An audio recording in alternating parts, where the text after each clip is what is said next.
We'll call the Center County Commissioners meeting for Tuesday, January 7th to order at 10:04. Those who are able, please stand for the Pledge of Allegiance.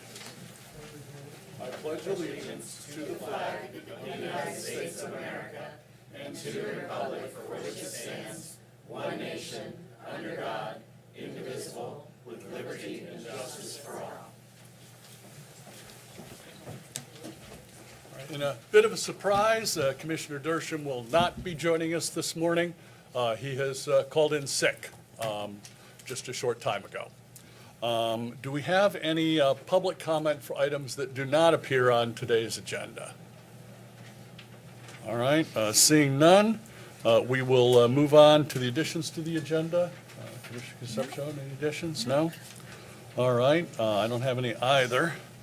Moving on to the meeting minutes. Any changes to those minutes? None, no. No? Okay, we'll take a motion then. I'll move to approve the minutes from the meeting held December 31st. I will second the motion.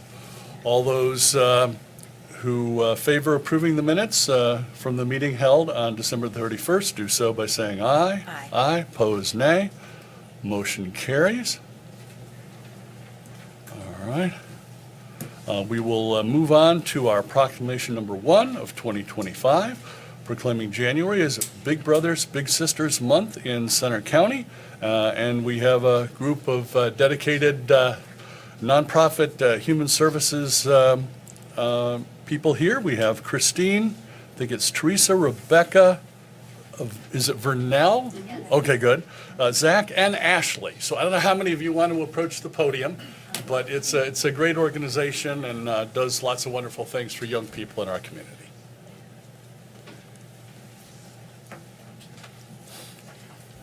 Good morning, everyone. Morning. I'm Rebecca Lord. I'm the director of Big Brothers Big Sisters of Center County out of the Youth Service Bureau. Just briefly, I'll share a few awesome, amazing things about our program. I drove down here with 2 of my case managers, so we were kind of talking about what are our bigs, because we always say our bigs are different things to, the kids that they're matched with. So our bigs are safe spaces, listening ears, coaches, cheerleaders, friends, role models, self-confidence boosters, and much more.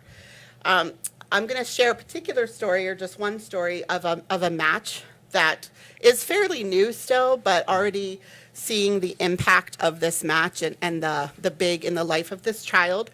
So this is a male match. The young man is in 5th grade. They live in Bellefonte. The family had just moved into a new housing area, and the young man was getting into a lot of trouble in the neighborhood. Doing things like going up on the roof to get the ball that had been kicked up there of like the office, throwing a pizza or his slice of pizza because the guy going by said, yeah, I'll take a slice of pizza. So he threw the pizza at the car. So little things here and there, but, making a splash in the new neighborhood pretty quickly. And mom was telling me that she was repeatedly given warnings, multiple warnings, and being told that they might have to find a new place to live. So he was luckily kind of right around this time, we were fortunate to have a male volunteer come through and want to get involved with our program. And I was the one who had the pleasure of getting to know this volunteer and interviewing this volunteer, and I just knew that this was going to be a good fit between these two. So they've been matched since the very beginning of October, and when I spoke to mom right before the holiday, asked her, how are things in the housing area? How's the neighborhood? Any complaints? Any, issues with his behavior anymore? And she said since he's been matched with his big brother, there have been no complaints, no more issues within the housing complex. And she has just said he absolutely loves his big and, is thrilled like every time he knows they're going to see each other, whether it's just sitting in their home playing video games together or going to walk around Talleyrand Park or going to an event that our community or our program hosted or Calvary hosted for our program. So they just love to get together, and we're already seeing just the amazing impact that having a role model, having this male volunteer, this mentor in his life is having on the life of this young man. So I ask everybody in Center County, adults in Center County, can you spare an hour or two a week to either meet with a child at their school or take them out and do something in the community each week? And really just include them in your life. Do you need to take your dog for a walk? Well, take your little with you. Do you need to go to the grocery store to pick up some things? Take your little with you. So really just incorporating them into things that you already do. We especially need male volunteers, as you just heard that story about that match. Most or the majority of our littles who are waiting right now are teenage males. So we really want to find male mentors for those young men. And I would invite everyone to at least attend one of our volunteer information sessions. We hold 4 every month. 1 is always in person at our office, 3 are on Zoom. And it's just a way to come learn about the program, the different options, the volunteer enrollment process, the commitments and all of that. And just learn about it. It's no pressure. It's just a way to learn more about it. And if you think it's something you might be able to do and want to do after that, then wonderful. But maybe you realize, you really can't, but you've at least now learned about it, and maybe there's someone in your life that could do it or would be a great fit, and you can tell them about it. They're usually about an hour or less, and the best way to find out when we're holding those is to visit the Youth Service Bureau website at ccysb.com and find the Big Brothers Big Sisters page, and then the dates are listed there, and you can sign up right on the website. Thank you all. Great, thanks. I do have a couple questions. Absolutely. How many bigs are you looking for, especially men? I would say, gosh, we wouldn't turn anyone away right now, but off the top of my head, I would say we probably have a good 15 littles that we could get matched with male mentors. The other thing I will say is we also need volunteers who are willing to either drive to some of those more outlying parts of the community, or better yet, come from those parts of the community so they can mentor kids right there in their own communities. A lot of our volunteers tend to come from the State College area, maybe Bellefonte area, but we have kids that really need mentors in Penns Valley, Snowshoe, Howard, Phillipsburg, all of those areas too. And so understandably, a lot of, if you live in State College, you might not always want to make that drive to some of those places. So really, if there's people living in those communities who can get involved and mentor kids that are right there in their own communities, that would be great. Outside of transportation and maybe the occasional ice cream cone, what other costs are there for the bigs? No cost. It's really just if you're in our community-based program, it's the gas that it takes, in your car to drive to wherever your little lives, and whatever you would spend your money on during outings. But we really do encourage our matches to do free or low-cost activities in the community.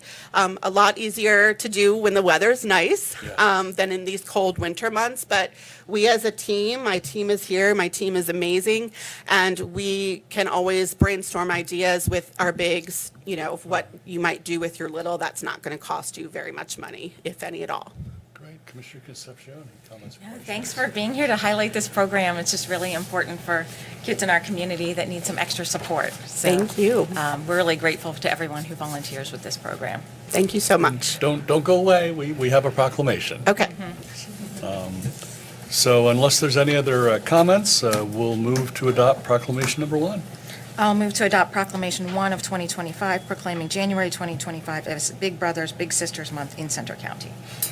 We have a motion, I'll second it, to adopt proclamation number 1 of 2025, proclaiming January as Big Brothers Big Sisters Month in Center County. All those in favor do so by saying aye. Aye. Aye. Opposed, nay. Motion carries.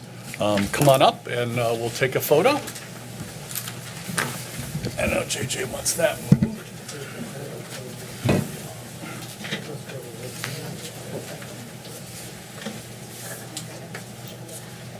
Actually, why don't you hold this side, Amber, and since Steve isn't here, I'll grab the other side. So come on over further. You gotta go over toward Ferguson Township a bit. Hold that in the center. If y'all four can like face that way, if y'all four can Slightly this way. All right, 3, 2, 1. 3, 2, there we go. Thanks, Thank you JJ. so much. Thank you very much. Thank you. Thank you. Thanks, Mark. Thank you. Thank you. Thank you. Thanks, Christine. Good to see you. Thanks, Andrew. So this program covers the whole county, is that it? Yes. All of Center County.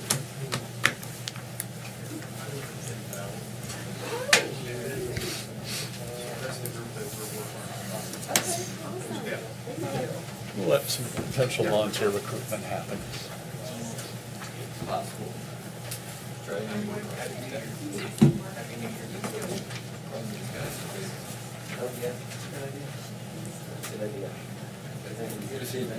All right, so again, Big Brothers, Big Sisters, a great group here working with young people in Center County. Needs at least 15 bigs throughout the county, most especially outside of the State College and Bellefonte areas. Because as we had the comment, it does cover the entire county. Moving on to resolution number 1 of 2025. This is a resolution authorizing John Fronick Jr., our administrator and chief clerk, to giving the authority to execute financial documents which do not exceed amounts on behalf of the county of Center.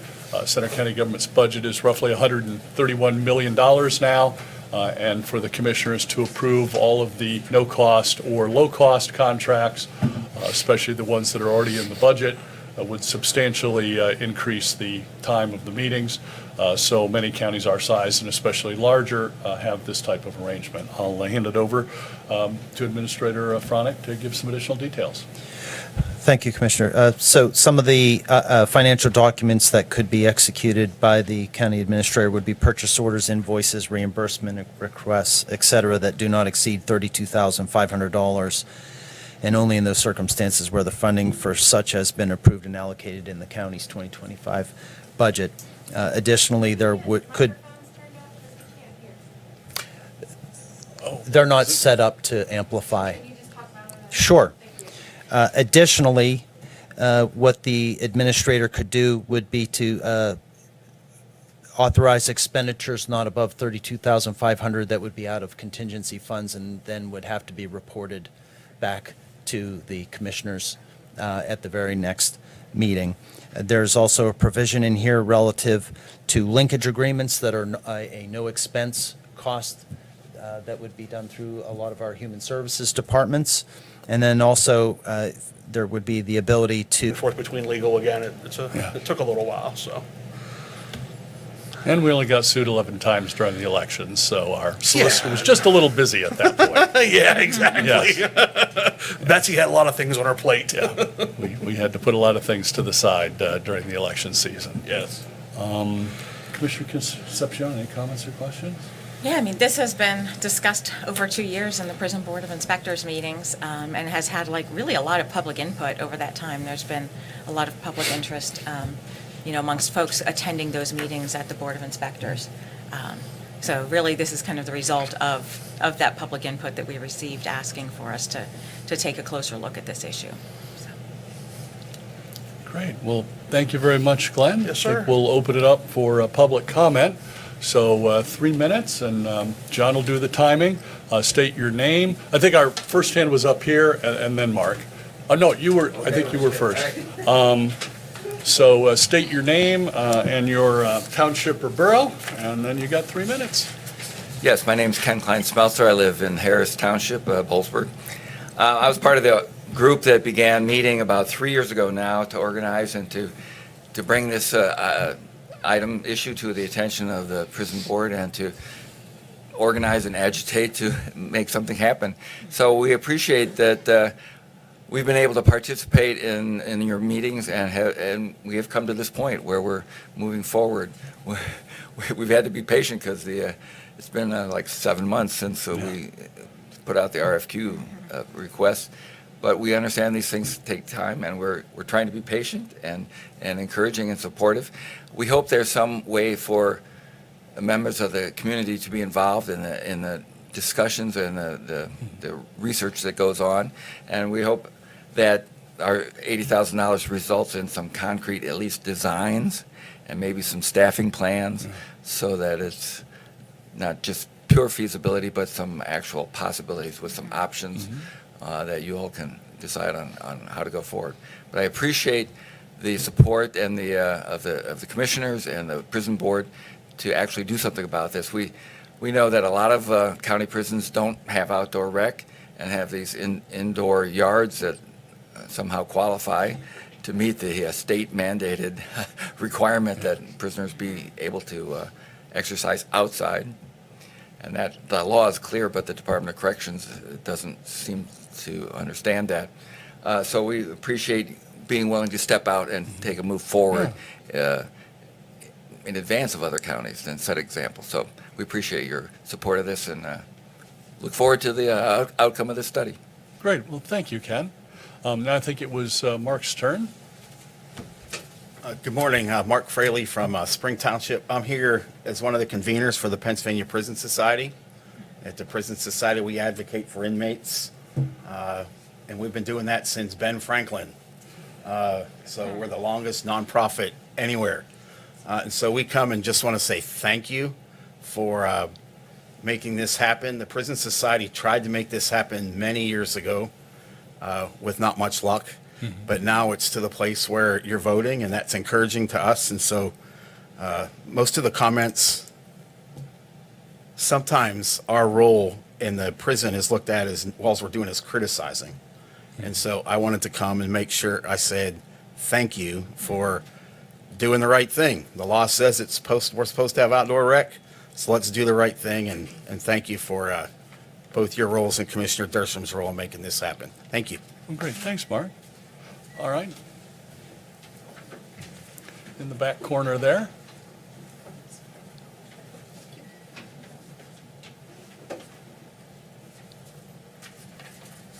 Hello, I'm Cynthia Carpenter. I live in the State College Borough, and a lot of what I'm going to say, the county commissioners have heard time and time again, and it's about placing the importance of people going outside. But I want it on public record today.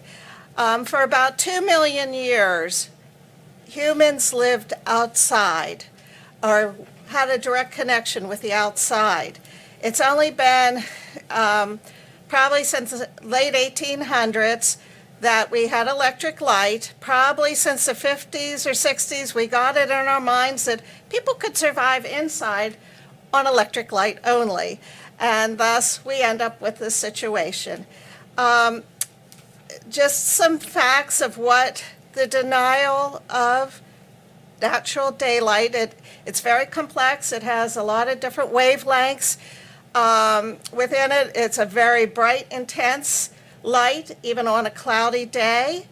And so we cannot duplicate that intensity and those complete wavelengths that humans need on the inside of a building with electric light. It would just cost a fortune. I'm not sure the science is totally there to exactly what we need at that time. Just some information. Bright days and dark nights, if you are in that scenario where you receive that, you can add 5 years on to the longevity of your life. Health problems that occur due to the lack of outdoor light, the intensity of light, and darkness at night is obesity, heart disease, diabetes, cancer, mental illness. The natural daylight sets up our circadian rhythms. That is our internal time clock, and it does more than just sleep. It affects our sleep, and that is when we have a lot of healing that goes on if we get a good intense night of sleep.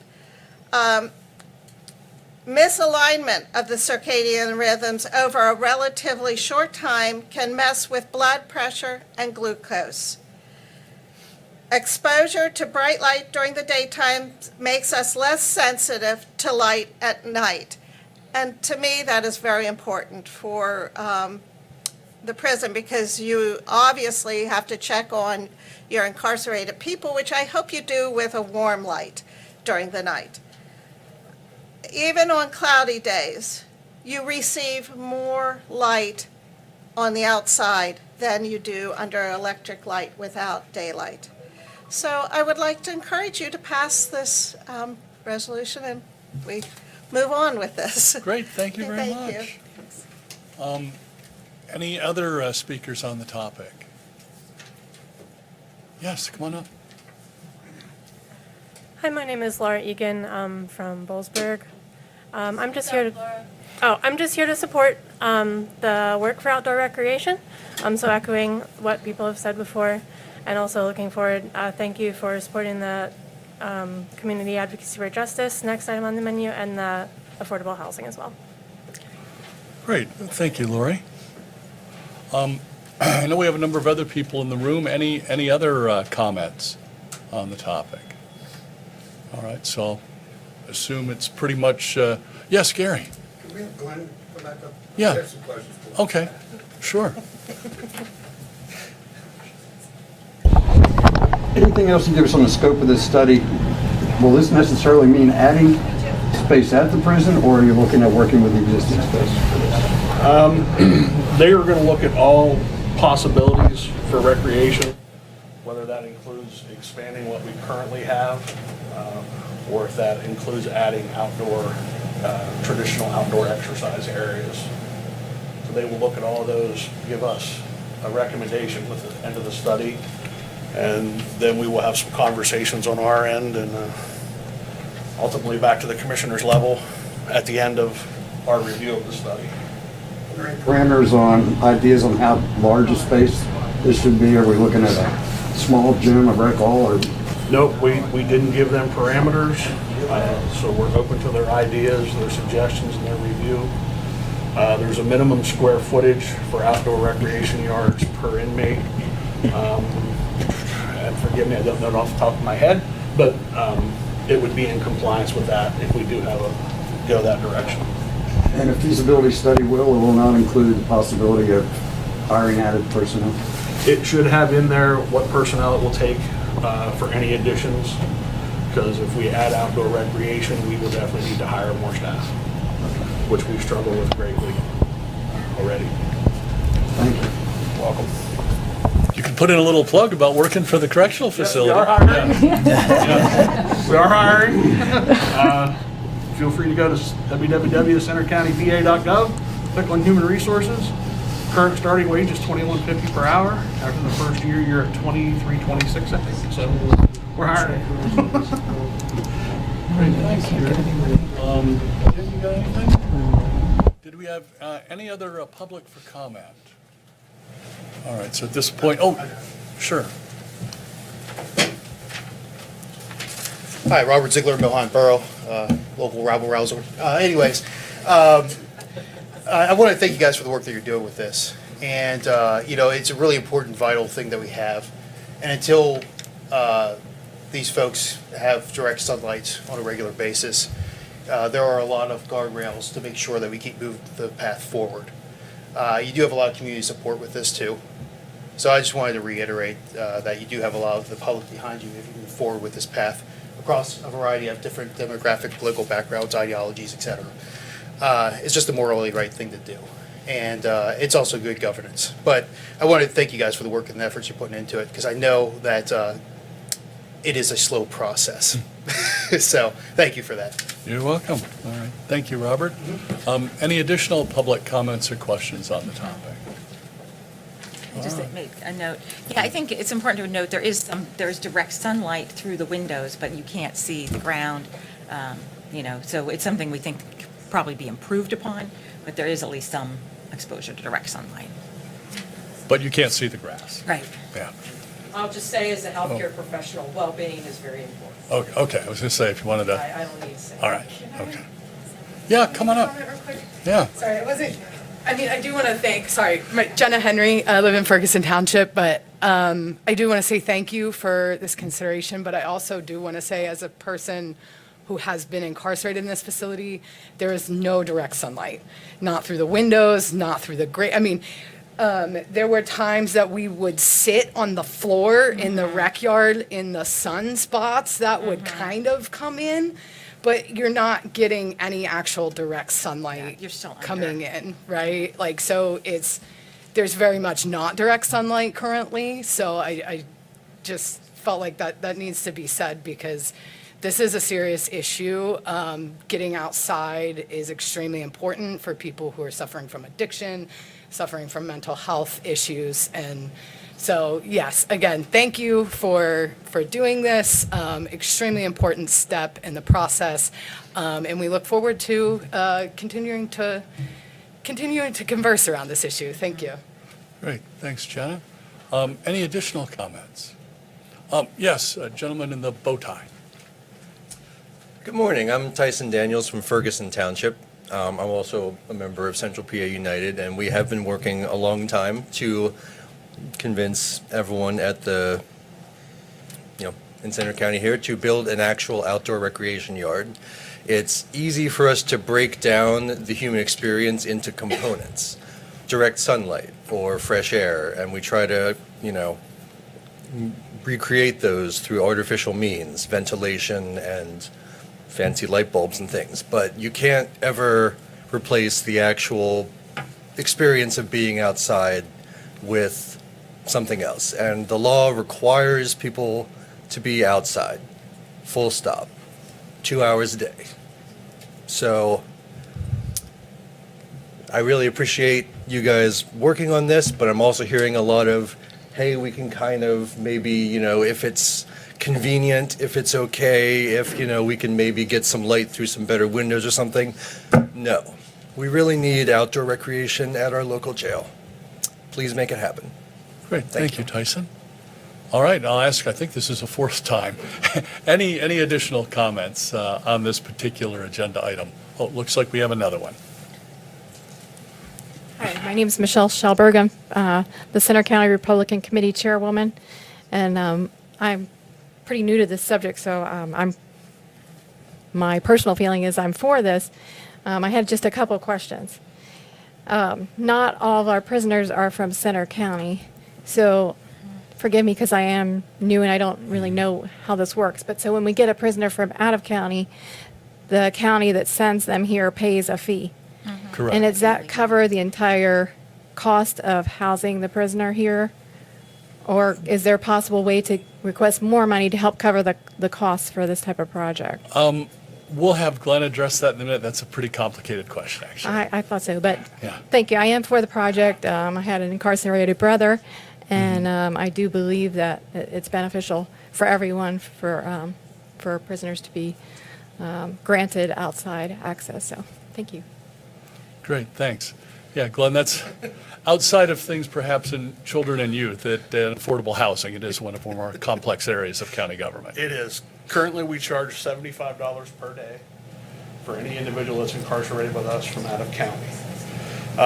Now, what that does, it's hard to say, yes, it covers all the costs. But if we have a housing unit that holds 40 individuals and we have 30 Center County inmates in there, and we put 10 Tennant County inmates, it helps offset our current cost. Now, we have a closed housing unit right now, for example. If a Tennant County called me and said, I have 3 people that I need to house, can you put them in your empty housing unit? I'm going to say no, because it takes approximately 17 individuals for us to open up a new unit for Tennant County, for Center County to cover the cost. But if we have a unit with empty beds, that's just additional revenue to help our budget from those counties. So rather than them beds sitting empty, and we're still paying the same cost for lights, a little more for an extra meal, it behooves us to fill those beds with out-of-county individuals and get that $75 a day. But if we have to open up an empty housing unit, there's a workflow that we look at as to how many individuals we're going to house. A good example, back during COVID, Huntington County had called us on a Saturday in an emergency. Their smaller jail, all their staff had COVID. Their warden was running the jail by himself, and you can only stay awake so many hours. So we did an emergency move and took 40 inmates and then on a Saturday. Opened up the housing unit, was worth it to us because it definitely covered the cost. So it's just a balancing act as to how many, but if it's a unit that's already open, any Tennant County monies we get is a great addition for us to help Center County budget. How long has the fee been $75? We raised it to $75 in January of 2023, and we looked at it for consideration to raise it this year, but we're already at the top end of what other counties are charging as well. So we looked at if we would have raised our rent, so to speak, would those counties go somewhere else to save a couple dollars? So we kept it in line with some other counties for the time being. But we do review it every year, especially around budget time when we present the budget to the commissioners for their consideration. You're welcome. Great, thanks. And Michelle brings up a great point. Back in 2012, Center County had between 250 and 260 Center County citizens in the correctional facility on average months at a time. Today, Glenn, we're bouncing in the low 100. 103 this morning. Yes. And 60 Tennant County inmates, so.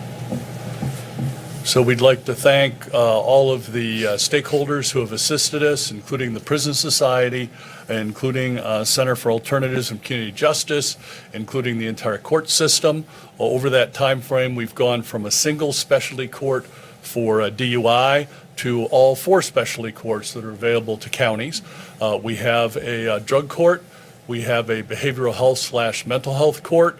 And now just last year, we opened up a regional veterans court. So every possible specialty court that is available to county governments in Pennsylvania is now being run in Center County, which again, we are just a medium-sized county. Yes. Most medium-sized counties are not running 4 specialty courts, but it has had a major effect. Another thing to mention is persons are averaging in the Center County Correctional Facility about 61 days at a pop. Yeah, it's a little less than that. I'll have the exact numbers All right, Thursday upper Prison Board, 50s. but yeah, it's Either- upper 50s, I believe. Either way, the math is that the population theoretically turns over 6 times a year at the facility. So when we had 250 Center County individuals there, that was 1,500 Center County residents that were in that facility. Today, it's 100. So that's 500 people. Sorry, no, 4 times, 400 people. So that additional 1,100 people are out in the community working jobs, caring for children, caring for aging parents, and being productive instead of being locked up. So again, wanted to thank all the hundreds of stakeholders county government has worked with over the last 12 or 13 years to make this happen. But last I checked, knock on wood, there is no crime wave in Center County. And yet we have reduced the number of incarcerated individuals substantially. I again understand it's a lot of extra work for departments such as probation, the MDJs, et cetera. But that's an extra 1,100 adults in Center County doing productive things on an annual basis. Well, thanks. Thanks. So appreciate the support. Anybody else? Seventh time's the charm. Anyone else? Okay. So everyone has so far been in favor of at least the concept. Glenn gave us a background there and also talked about how other counties are overcrowded, other counties' prisons are overflowing, and here in Center County, we're kind of bucking the trend. And we're actually bringing people in, which, as you said, it's a complicated mathematical formula, but we do end up having it benefit the county bottom line. And near as I can tell, we get pretty good reviews from the Yes, there's inmates from the other counties. I won't mention any of the counties' names, but there's Yeah. several inmates in those counties, like, can you just keep us here? Because it's much nicer. And Yeah. their warden calls and says, what are you doing to our inmates? They come back like 30 pounds heavier. So we do compliment kitchen staff. Yes, at your kitchen facility staff as does a well. great job at our facility. Great. Well, thank you, Glenn. Obviously, you and your deputy wardens and all of the staff at that facility, including the counselors and the people who assist in finding jobs for work release, are doing a fabulous job. I think we pretty much discussed this in great depth. Anything else, Yeah. Concepcion? Yeah, this is a good step Yeah. forward, I think. Great. All right, looks like we could take a motion then. I'll move to add the contract with Train System Corporation Consultants of Pennsylvania to next week's consent agenda. I will second the motion. All those in favor of adding the contract with Trans Systems Corporation Consultants of Pennsylvania to next week's consent agenda. Do so by saying aye. Aye. Aye, pose nay. Motion carries. Great. Thanks, everyone. Oh, quick That question. means Glenn? that you won't really discuss it next week? Generally, we don't. We might want to have one or two extra people here, but usually the consent agenda is just voted up or voted down. Yeah, it hasn't been discussed since I've been on the board. It's I mean, happened once or twice yeah. before, but not commonly. So good question. Doesn't mean it can't be. Doesn't mean it can't be. Still on the agenda, yeah. So then moving on, we have a joint order item between court admin and the correctional facility. Let me get Kendra for you. All right. So Glenn is going to get Kendra, but it's a contract renewal with the Center for Alternatives and Community Justice, CACJ. Good morning. How are Morning. you? Good. How are you? I'm good. I have a contract that is between the courts and the jail. This is with Glenn Irwin and myself. The contract is for a pretrial program that CACJ offers us, also the youth aid panel for juveniles to assist with diversion. And the contract is for $69,043, and it's paid, the court pays that amount and the jail pays that amount, and it's for the calendar year of 2025. So I would just ask that you would approve that. Great. Thanks. Anything you'd like to add, Glenn? No. All right. Any comments or questions, Commissioner Concepcion? Any? No, I anything- think this is a really good organization that the Mhm. county works Yeah. with, yeah. Yes. Anything from the audience on public comment? Oh, all right. I get some thumbs up, I see, but nothing else. All right. Looks like we could take a motion then. Okay. I'll move to approve the contract renewal with the Center for Alternatives and Community Justice. I will second the motion. All those in favor of approving the contract renewal with the Center for Alternatives and Community Justice, do so by saying aye. Aye. Aye. Opposed, nay. Motion carries. Great. Thanks, Glenn. Thanks, Kendra. Thank you. All right. Moving on to Information Technology Services. Oh, there's Chad. That was quick. We've got two items from you. Good morning. First item is a contract renewal with a software called Calendly. This is a virtual availability and booking software that's used by maybe 5 to 7 departments throughout the county. This is a one-year contract for $915.84. All right. And then the second contract is with RBA Professional Systems for our GUI software. This has about 14 different modules that different departments use throughout the county. We've been able to reduce the number of modules used over the past couple of years. A lot of them are now in kind of an archival state where we can see historical records on there, but they're not actively using it. This contract total is $147,327.66. The total GUI package is going to be about $44,000 less than it was last year. Well, the $44,000 less sounds great. Thanks for everybody who helped bring that figure down. Any questions, Commissioner Concepcion? No. No? All right, assuming there'll be nothing from the audience on this one. We'll take a motion. I'll move to add the Information and Technology Services items 1 and 2 to next week's consent agenda. I will second the motion. We have a motion and a second to add the Information and Technology Service items 1 and 2 to next week's consent agenda. All those in favor do so by saying aye. Aye. Opposed, nay. Motion carries. Great. Thanks, Chad. Thank you. All right, now Jonathan has a contract for us under CoStars. Please proceed. Good morning. Good morning. Before you is a CoStars proposal with Watkins Security for implementation of a new duress system for all county facilities. The contract total is $38,699.25, with grants totaling $17,550 and the county's cost totaling $21,149.25. Our current system is well over 20 years old. The parts have become obsolete, and the software is currently unsupported by the vendor. So we are actively exploring additional grants to reimburse the county's cost of this. Well, that sounds great, Jonathan. Thank you so much for addressing that. Running a duress system where you can't get parts and the software isn't supported anymore is maybe not the best idea. Correct. So I'm glad you've done the research on this, and we'll continue to search for grant funding to offset that $21,000 of current county cost. Yes. Commissioner Concepcion, comments, questions? No, I don't think so. All right. Take a motion then. I'll move to add the CoStar's contract with Watkins Security LLC to next week's consent agenda. I will second the motion. All those in favor of adding the CoStar's contract with Watkins Security LLC to next week's consent agenda, do so by saying aye. Aye. Aye, opposed nay, motion carries. Great, thanks again, Thank you. Jonathan. Now Julia will address the first quarter fiscal year report for Children and Youth Services. Good morning.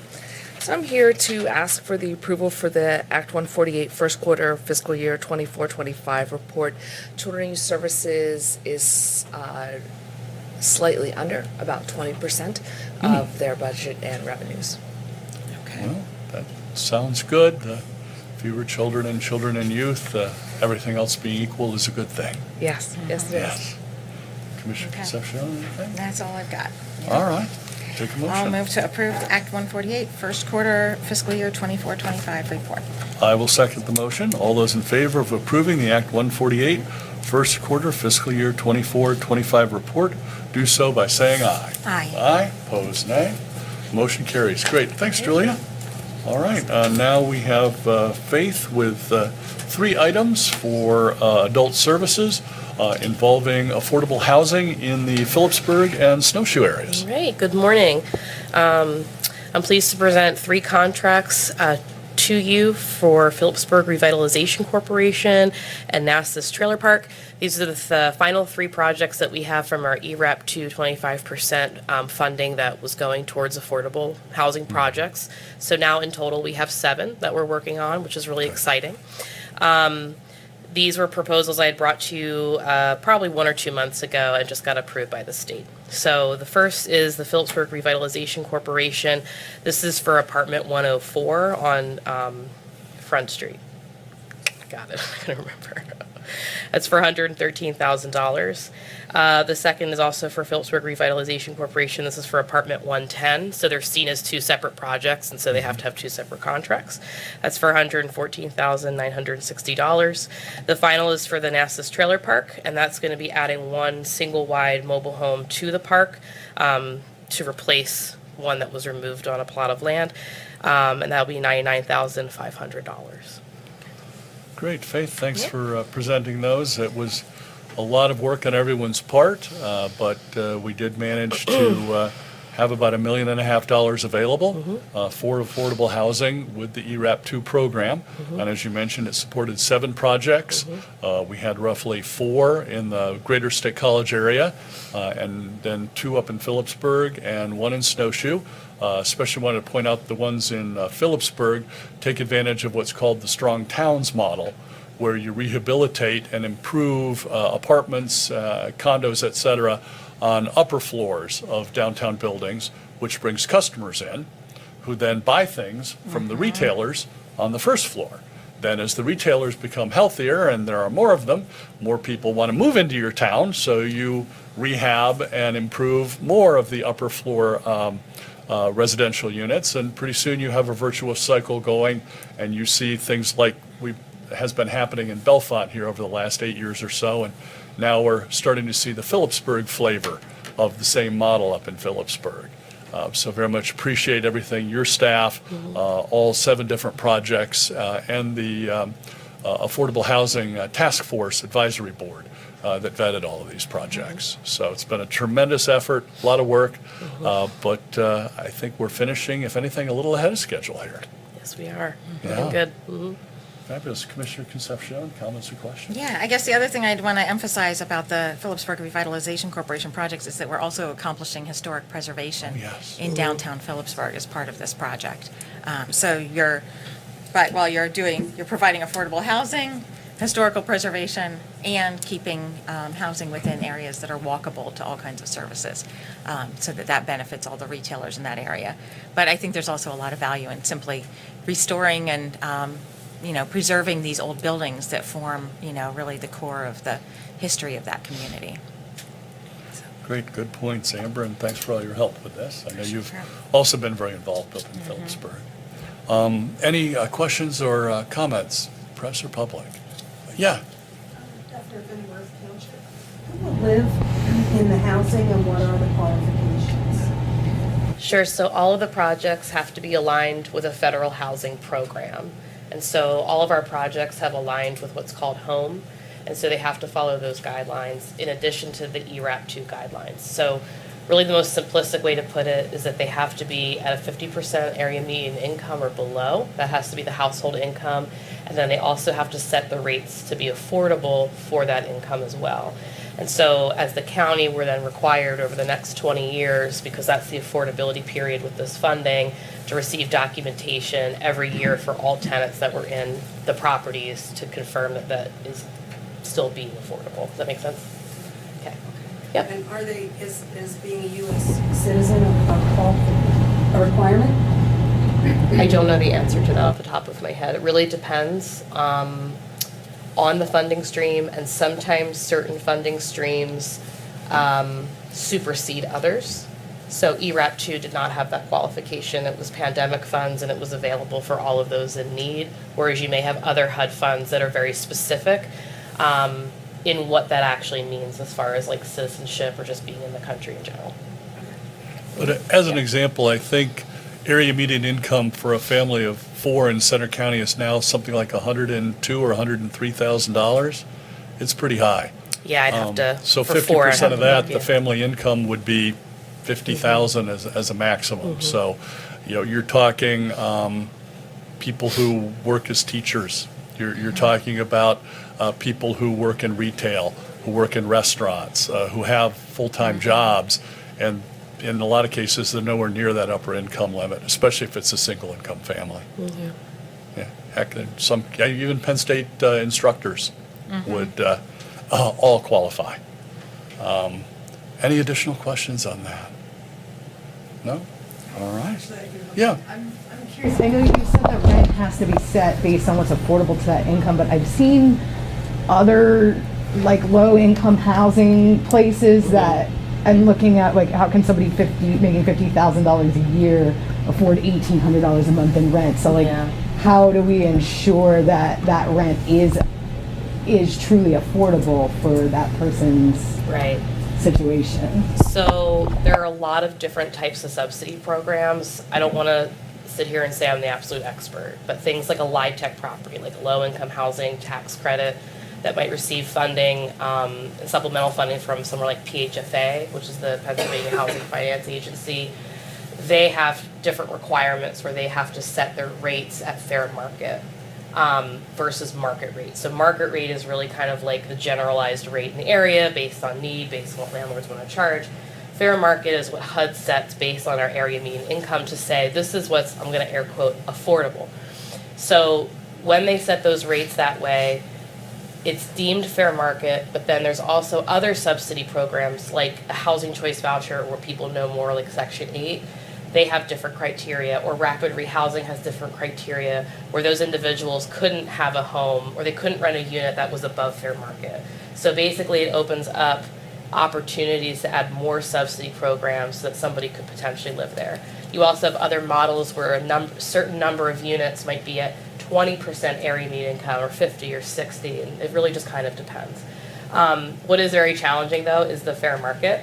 So our fair market in Center County this year is a bit under $1,200 for a one bedroom apartment, when our surrounding counties are half of that.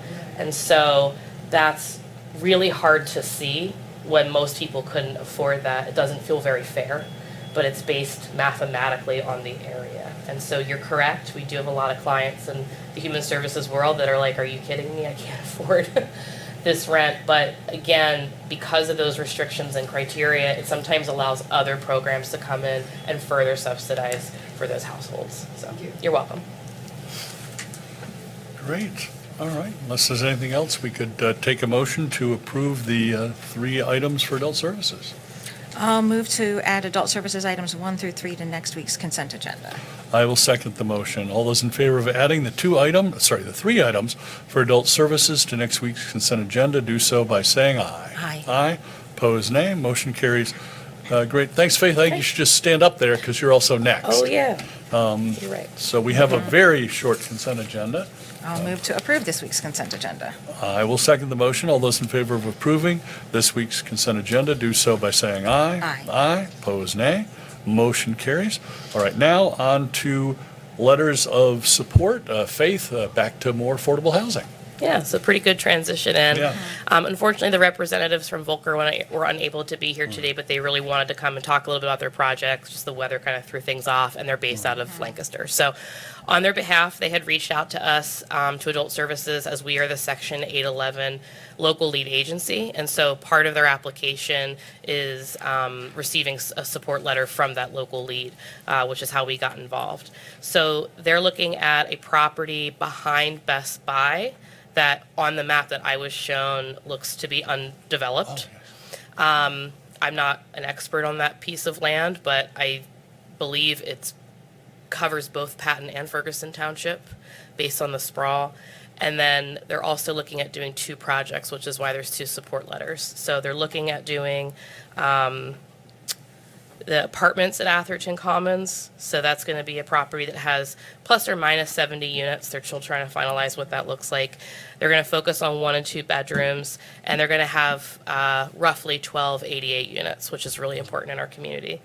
The second is for the townhomes at Atherton Commons.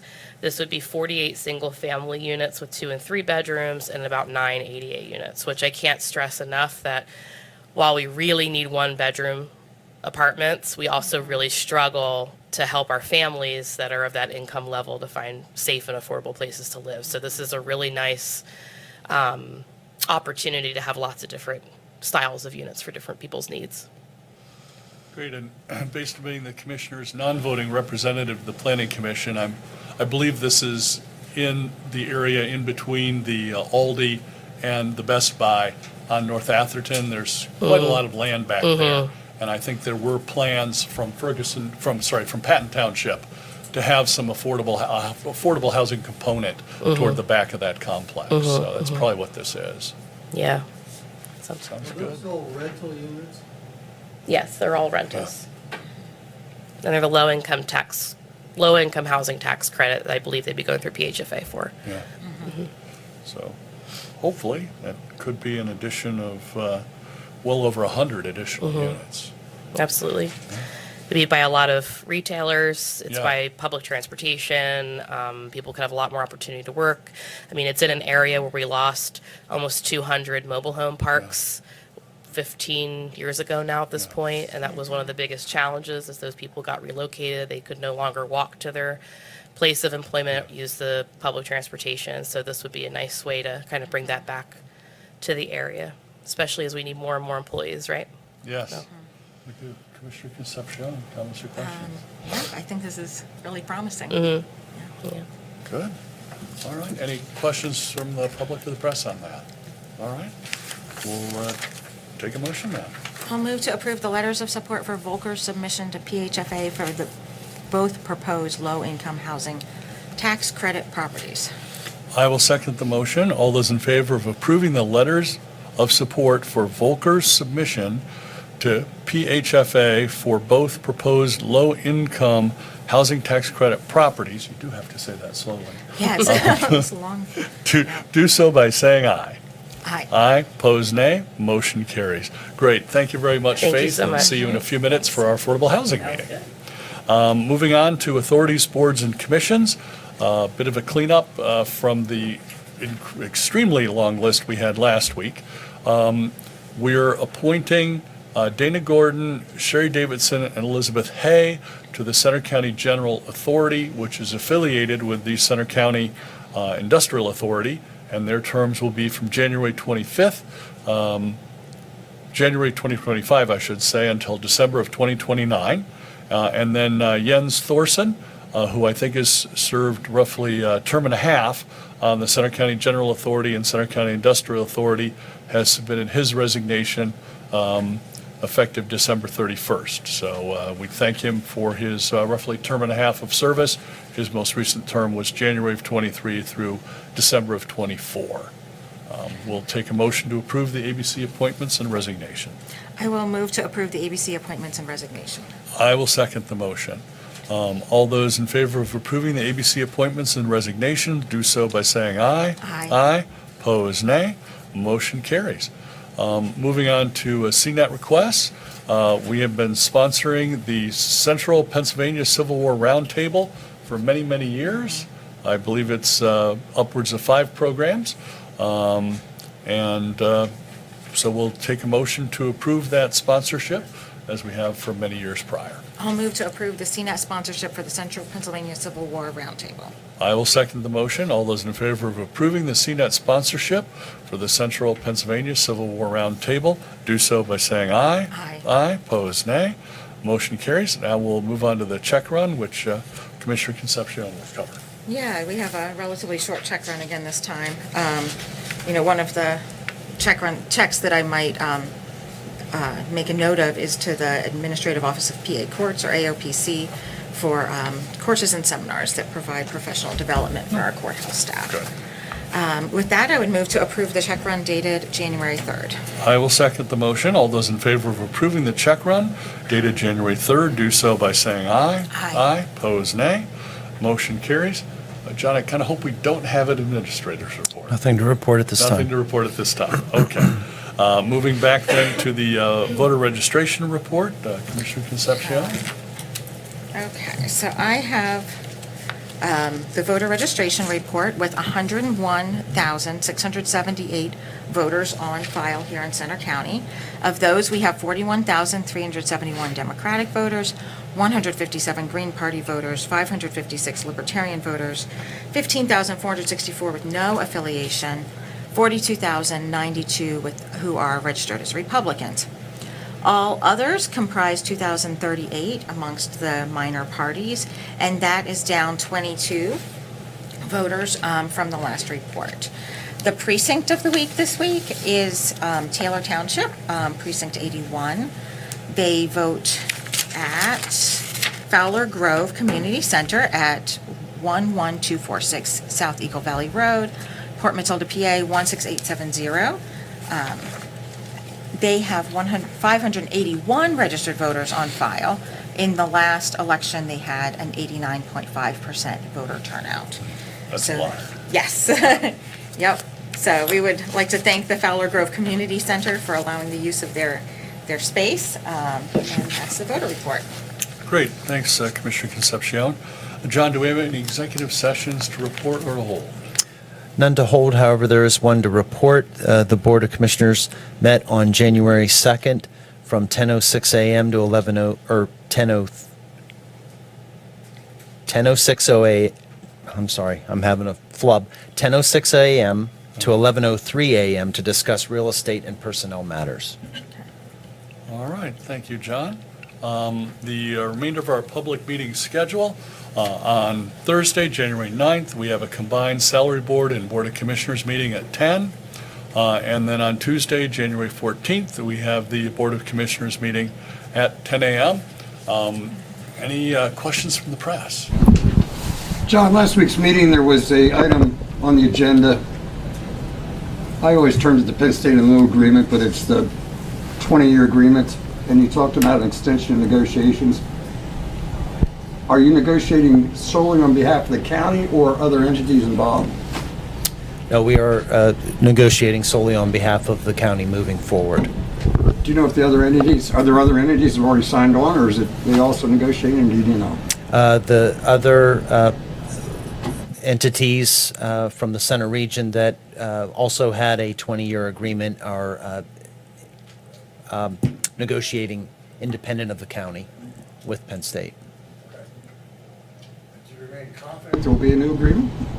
Very confident, yes. The county has a very good working relationship with the university, and negotiations are underway with them, and we're confident that we'll have this wrapped up in the next month or two. Thank you. Great, thanks. Tim, do you have anything? No? All right. Looks like we could take a motion to adjourn at 11:08. I'll move to adjourn. I'll second the motion. All those in favor of adjourning at 11:08, do so by saying aye. Aye. Aye. Opposed, nay. Motion carries. We are adjourned.